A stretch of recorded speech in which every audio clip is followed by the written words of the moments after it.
لیکن مجھے ایک بات بتاؤ, اگر کوئی غیر مسلم ہمارا یہ ماتم دیکھے اور ہمارے یہ مرثیے دیکھے تو کیا وہ اسلام کی طرف مائل ہوگا؟ مائل ہوگا؟ وہ بولیں گے ان کو کیا ہو گیا, یہ کیسا مذہب ہے؟ کیا حضرت حسین کی یہ تعلیمات تھیں؟ کتنے بزرگان دین ایسے ہیں ان کی زندگیاں دیکھ کے لوگ اسلام قبول کیا, انہوں نے نمازیں دیکھ کے, ان کے لائف سٹائل دیکھ کے, مسلمانوں کا کلچر دیکھ کے. لیکن محرم میں اور ربیع الاول میں یہ جو کلچر ہم جو دکھاتے ہیں, اسے دیکھ کے اللہ کی قسم کوئی غیر مسلم مسلمان نہیں ہوگا. وہ کہے گا یہ کیسا مذہب ہے, کیا سکھا رہے ہو تم؟ اسلام بہت ہی اٹریکٹیو مذہب ہے اگر اس کو اصلی حالت میں رکھا جائے. 35,000 امریکن فوجی سعودی عرب میں مسلمان ہوئے تھے جب یہ وار چلی ہے نا.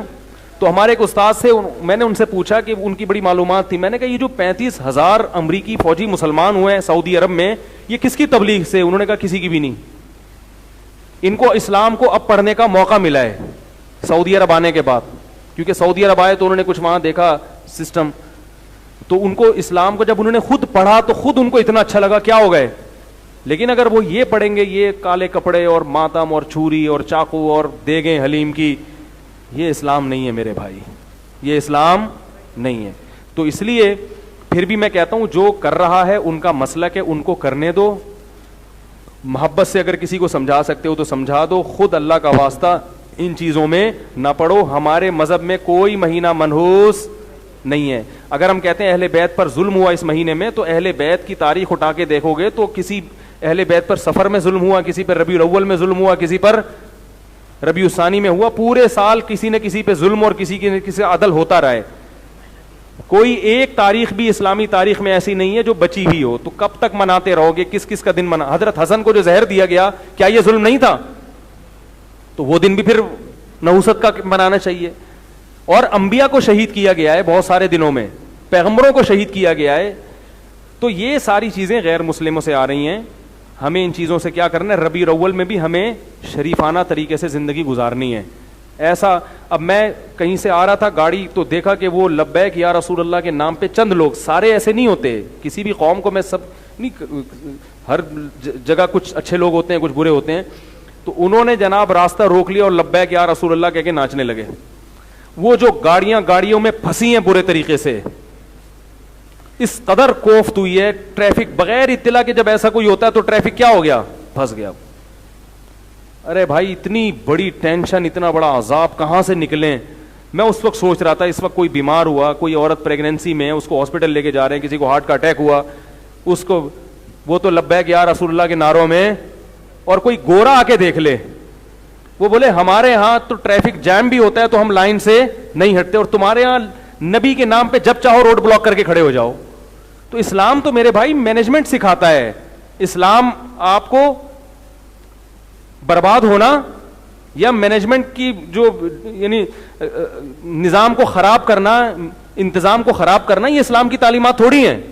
ایک طرف محمد صلی اللہ علیہ وسلم کی تعلیم ہے کہ تہجد کے لیے اٹھو تو اتنا آرام سے کہ بیوی کی آنکھ نہ کھلے, اتنا اہتمام کہ کسی کی نیند خراب نہ ہو, اور دوسری طرف آپ بھونپو لے کے پورے گھروں میں چڑھے ہوئے ہیں اور روڈ بلاک کیے ہوئے ہیں آپ نے.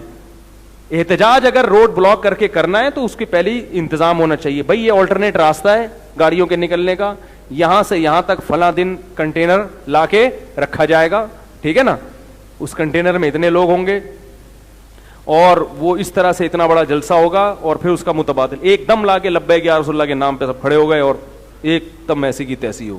لوگ عشق رسول میں کر رہے ہیں لیکن لوگوں کے پاس علم, میں ان کی نیتوں پہ شبہ نہیں کرتا, نیتیں سب کی عشق رسول ہی ہوتی ہیں, مگر عشق رسول کا اظہار نہیں آتا کیسے کیا جاتا ہے, نبی نے کیا آداب سکھائے ہیں, یہ پبلک کو نہیں پتا, اور گائیڈ کرنے والے بھی نہیں گائیڈ کرتے, وہ بھی اپنی دکانیں چمکا کے بیٹھے ہوئے ہیں, ان کو اس سے ہوش نہیں ہے کہ کس عمل سے کس کو کیا تکلیف ہو رہی ہے. آپ صلی اللہ علیہ وسلم نے ایذائے مسلم کے مسلمان کو آپ کے کسی عمل سے تکلیف نہ ہو اس کا بے انتہا خیال. کے بھی تھائی لینڈ میں ایک جگہ مسجد ہے, وہ اذان دے رہے ہیں تو اتنی دور دور تک اذان کی آواز جاری ہے. میں نے ان لوگوں سے کہا, میں نے کہا بھائی اتنی زور سے اذان دینے کی ضرورت, بولو بھائی, نہیں ہے. تمہیں اگر مذہبی آزادی دے دی اس حکومت نے تو اتنا نہیں کہ آدھے ملک کو اپنی اذانیں سنانا شروع کر دو, اپنے محلے تک اذان کی آواز کو کیا رکھو, آزادی کا ناجائز فائدہ اٹھاتا ہے مسلمان. آپ کو ایک کافر ملک نے آزادی دے دی اذان دینے کی, تو اب تمیز سے اذان دے دو جتنا نارمل ہوتی ہے. جگہ جگہ جا کے نا مائک لگائے ہوئے ہیں روڈوں پہ بھی. ارے ان غیر مسلموں کو کیوں سنا رہے ہو اپنی اذان بھائی؟ پھر یقین کیا نکلے گا؟ وہ کمپلین کریں گے یار ہمارے آرام میں خلل ہو رہا ہے, اور مذہبی منافرت پھیلے گی. تو مسلمان تمیز سے چلتا بولو نا نہیں ہے. بس وہ سمجھتا ہے میں چونکہ اللہ کی کبریائی پورے ملک میں بیان کر رہا ہوں, ہے اللہ کی توحید میں نے پورے بینکاک میں بیان کر دی, تو اللہ نے کب کہا ہے کہ میری کبریائی اس طریقے سے بیان کرو کہ پھر کل تم پر پابندیاں لگیں. اور چائنا میں مذہبی آزادی بہت تھی, وہاں جلسے شروع کر دیے لوگوں نے, ان جلسوں سے روڈ بلاک ہونا شروع ہوئے. چائنیز گورنمنٹ نے کیا لگا دی؟ پابندی لگا دی. تمیز سے کوئی کام ہی نہیں ہوتا ہم لوگوں سے. اللہ تعالی حفاظت فرمائے.